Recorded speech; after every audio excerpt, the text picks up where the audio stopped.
காலை நேர சிந்தனை.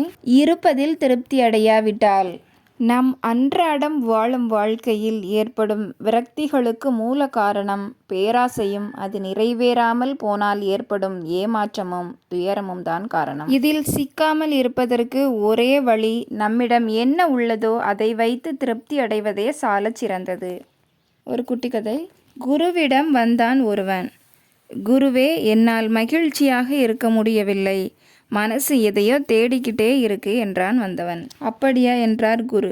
ஆமாம் குருவே, ஆனால் என் பக்கத்து வீட்டுக்காரன் ரொம்ப ஆனந்தமா இருக்கான், எந்த கவலையும் இல்லாமல் இருக்கான், எப்படின்னே தெரியல, என்னால் அப்படி இருக்க முடியல என்றான். குரு சற்று யோசித்தார். அவனிடம் ஒரு பையை கொடுத்தார். இதில் 9 தங்க காசுகள் இருக்கிறது. இதை உன் பக்கத்து வீட்டுக்காரன் வாசலில் போடு.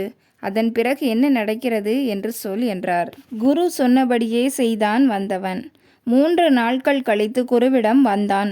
வந்தவன் குருவிடம், குருவே, அவன் நிம்மதியே போச்சு என்றான். அப்படியா? ஏன்? அவனுக்கு தான் 9 தங்க காசுகள் கிடைத்திருக்குமே என்றார். அதற்கு வந்தவன், அதான் பிரச்சனையே. விடியற் காலையில் அவன் வீட்டு வாசலில் காசுகளை போட்டுவிட்டேன். எழுந்து வந்து பார்த்து அவன் தங்க காசுகளை பார்த்ததும் குசியாகி விட்டான். ஆனால் 9 தங்க காசுகள் தான் இருப்பதை பார்த்ததும் கண்டிப்பாய் 10வது காசு எங்காவது விழுந்து கிடக்கும் என்று தேடத் துவங்கினான். வீட்டில் தேடினான், தெருவில் தேடினான், போகிற வருகிறவர்களிடமெல்லாம் கேட்டான். இன்னும் கேட்டுக்கொண்டே இருக்கிறான். இருப்பதில் திருப்தி அடையாவிட்டால் நிம்மதி போய்விடும், புரிகிறதா என்றார் குரு. ஆம் நண்பர்களே, இருப்பதை வைத்து திருப்தி கொள்வதும் இல்லாததை நினைத்து வருத்தப்படாமல் வாழும் மனமுடையவர்களே உண்மையில் பணக்காரர்கள். ஆம், கிடைப்பதில் மகிழ்ச்சி அடையுங்கள்.